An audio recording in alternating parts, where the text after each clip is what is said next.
I'm Judge Gwen Davis-Yancey, and welcome to Mindshift Relationship Court, where we explore mindsets, habits, and relationships and how they impact your life from the family room to the boardroom.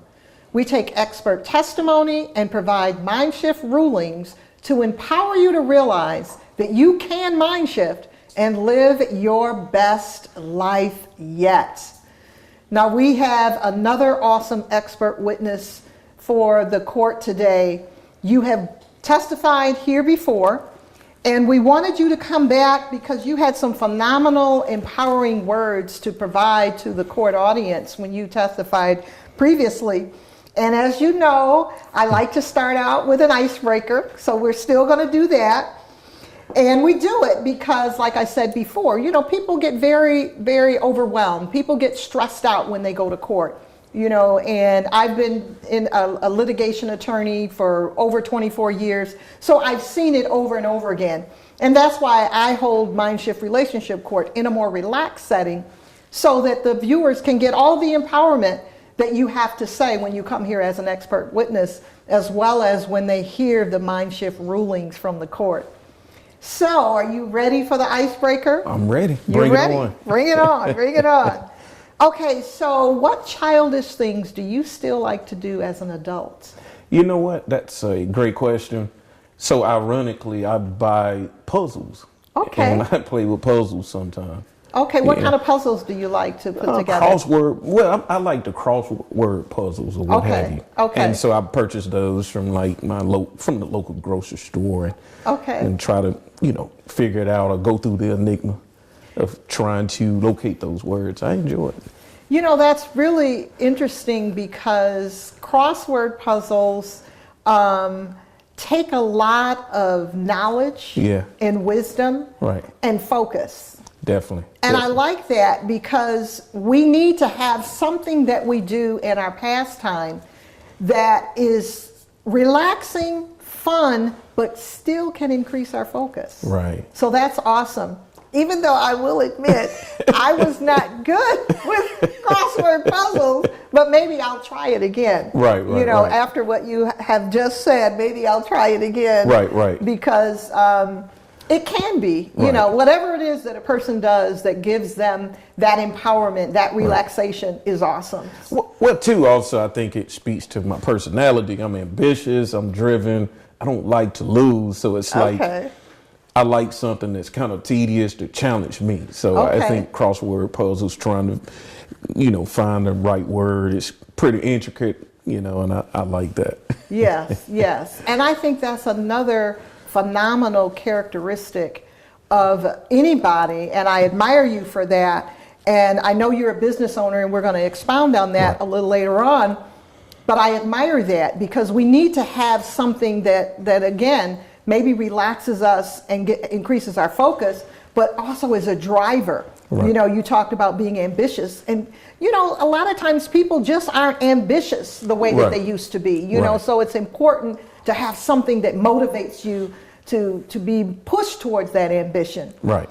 So we're going to have you officially say your name and your profession, and we're going to get some more testimony in regards to some of the things that you do. Well, my name is Darius Norman. I'm a social worker. I've been a social worker now for 13 years. I'm a business owner and an author of a great book titled Rewriting Financial Rules. I started a consumer advocacy service to empower others who have faced financial setbacks personally.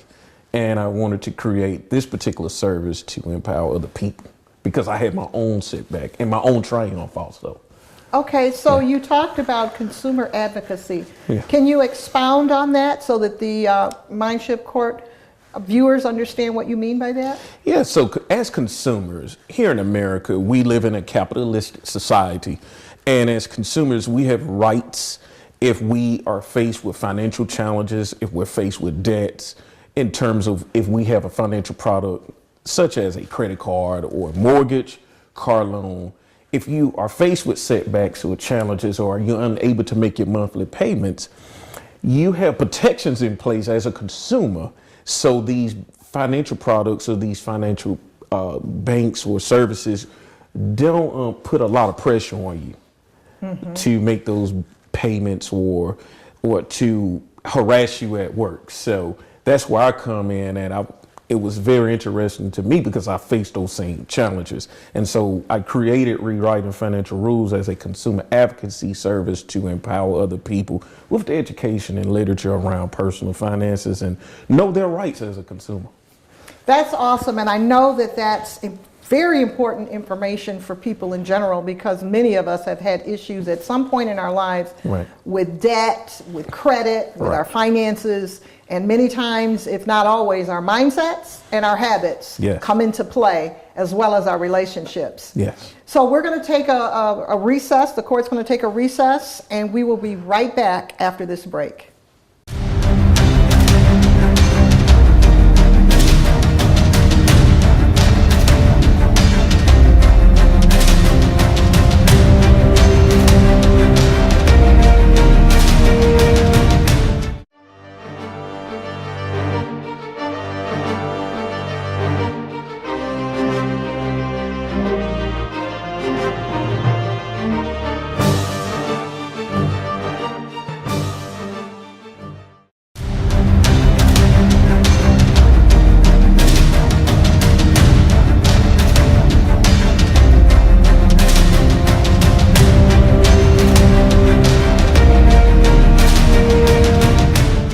I'm Judge Gwen Davis-Yancey of Mindshift Relationship Court, and we are back in session with our expert witness, Darius Norman.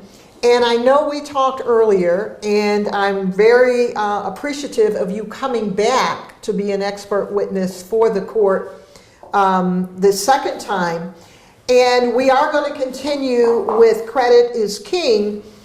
And I do want to remind you that I do take notes as you're testifying, because it helps us develop the Mindshift exhibit board, and that becomes really important, because when the viewers can see and hear empowering words, it has a very powerful effect so that they can really shift their lives. So calling case number 2019-223-4, case name Credit is King. And so, as usual, I'm going to swear you in. So if you can raise your right hand. Do you agree to tell the truth, the whole truth, and nothing but the truth, to empower the court viewers to the best of your ability? I do. Okay, thank you. So will you state your name and your profession for the record? Well, my name is Darius Norman. I'm a social worker, author, and a business owner. And I know you've testified for the court before, but we really want to expound on Credit is King. And I want to have you talk about how relationships can potentially affect a person's credit. It may seem like an interesting question, but what kind of information would you provide to that type of questions? How do relationships affect a person's credit?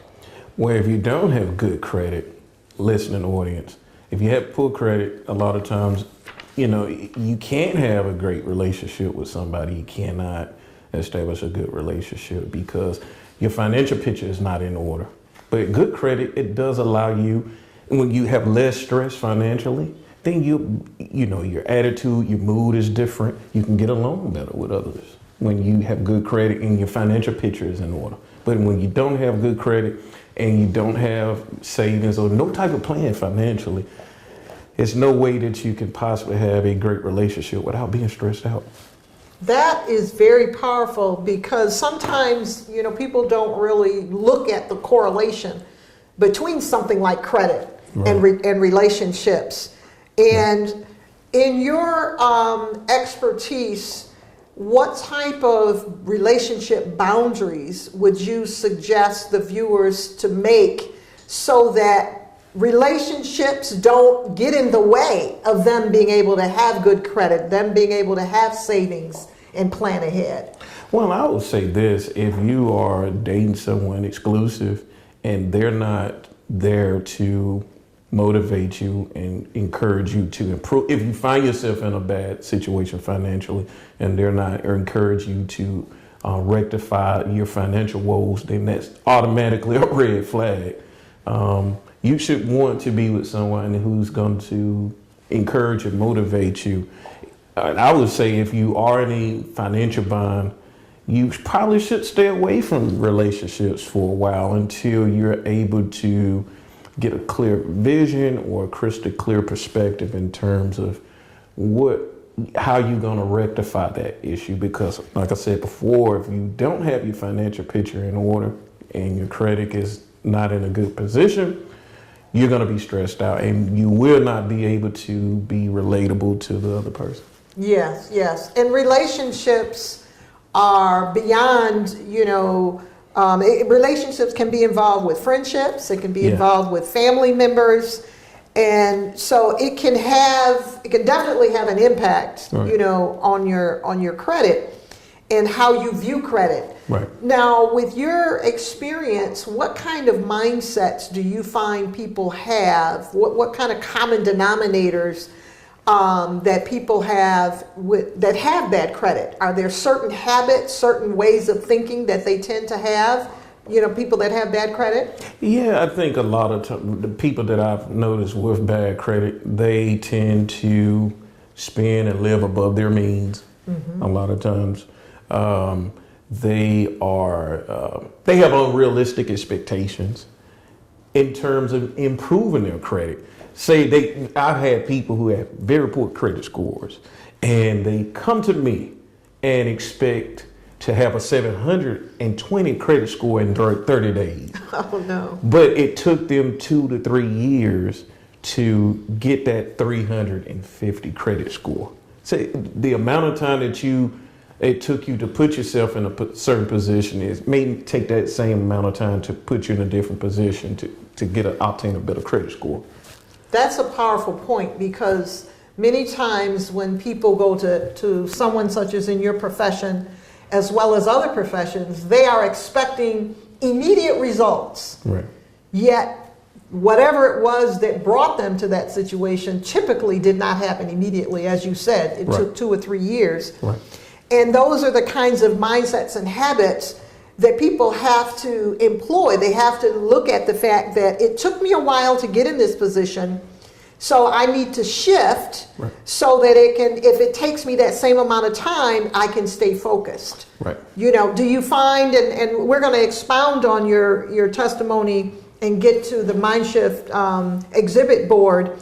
But I want you to think about it. Before we take a recess, I want you to think about some of the habits, that people seem to have that is a common denominator when they have good credit, some of those habits. Okay. So we're going to take a quick break. We're going to take a recess, and the court will be back after this break.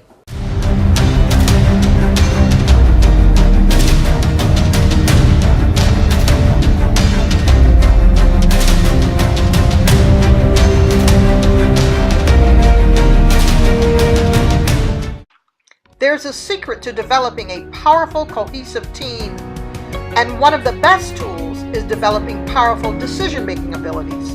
This can be accomplished by utilizing the Mindshift power factors, which will increase focus, motivation, and confidence.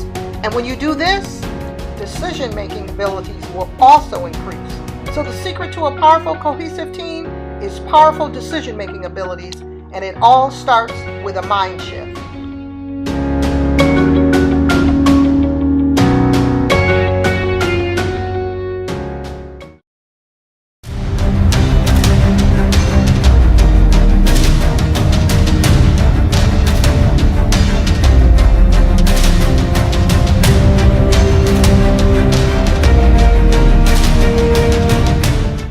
I'm Judge Gwen Davis-Yancey of Mindshift Relationship Court, and we are back on the record with our expert witness, Darius Norman, who is an expert when it comes to credit. And this case is Credit is King. And so we are developing the Mindshift exhibit board, and you've already had bad credit, no savings, and no planning. So on the same line with bad credit, can you write good credit?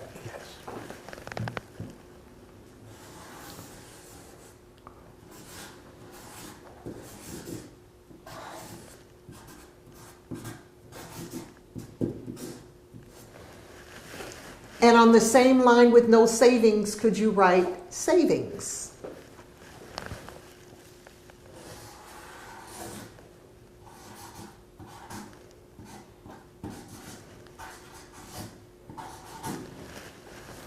And on the same line with no planning, can you write planning?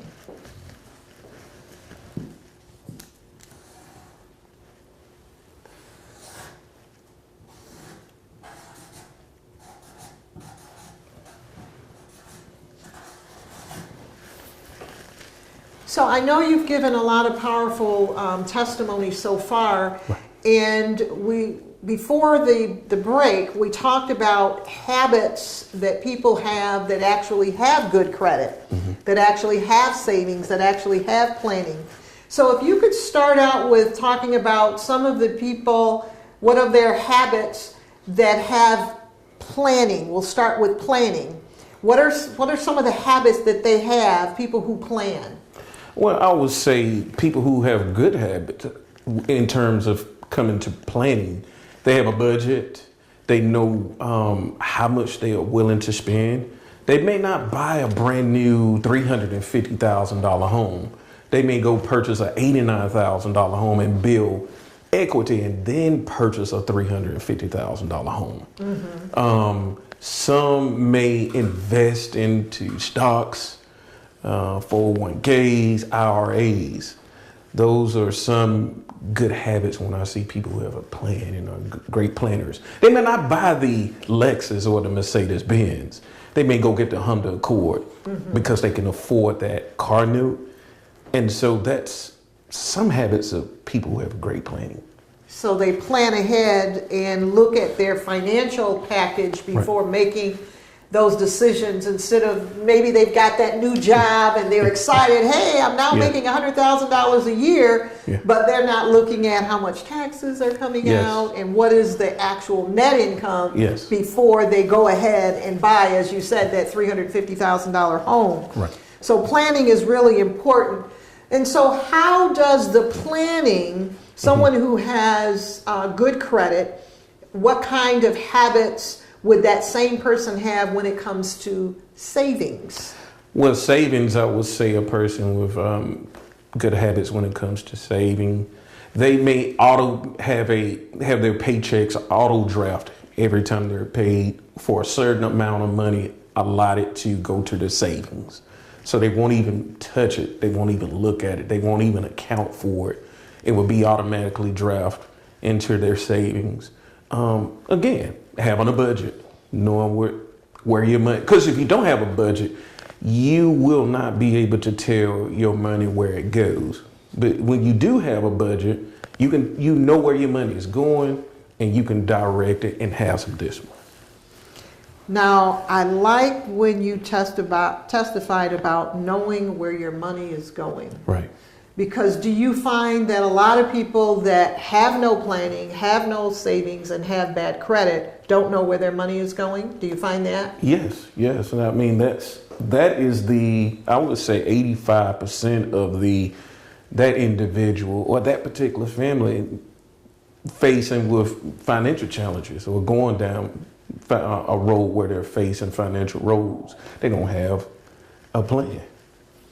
Now, you mentioned the family in your testimony just now. Do you find that there are comparisons or trends within families regarding how they handle money? So in other words, if mom or dad handles money loosely and buys things that are really beyond their budget, that the kids tend to do the same type of things, do you find that flows throughout the family? Absolutely. Well, I'm a social worker, so from a contextual standpoint, I look at an individual from their environment. Your environment plays an important role in terms of your value system, who taught you. So yes, you do encounter individuals who grow up in households where the parents have poor credit, don't have any savings. Some parents and some families never even purchased a home. They're chronic renters instead of landowners and homeowners. So yes, you do see that correlation there. Do you find that there is a correlation between having good credit and being confident in your life or in some of the decisions that you make? Yes, I think so. Having good credit, again, like you said so eloquently, credit is king. It just puts you in a different space. It allows you the opportunity to go places that you want to go without feeling like you're strained or stressed. So when you talk about going places where you want to go, that sounds like some freedom. Yes. And, financial freedom is a part of prosperity and wealth. You want to be able to go on a vacation and not feel strained and not worry about if you don't have groceries in your refrigerator or you're unable to pay your light bill or not. That's prosperity and peace. So before we adjourn court, I'd like you to briefly let the viewers know how they can get in contact with you. If you could give them your name and your website, that would be awesome. Well, my name is Darius Norman. Again, you can come directly to my website at Rewriting Financial Rules, LLC. And there you can find out about our products and get information if you need some assistance. Well, I want to thank you for your testimony. We really appreciate you as an expert witness. And so you are officially excused as a witness from court. And I want to give the Mindshift ruling today. And the Mindshift ruling is money habits impact business confidence. Your confidence is related to your credit. Your confidence is related to your savings. Your confidence is related to your planning. And so you want to plan so that you have savings, so that you have good credit, and all of those go together to increase your confidence. I'm Judge Gwen Davis-Yancey, and I always want you to remember that your mind is extremely powerful, but you have power over your mind so that you can mind shift and live your best life yet. Mindshift Relationship Court is adjourned.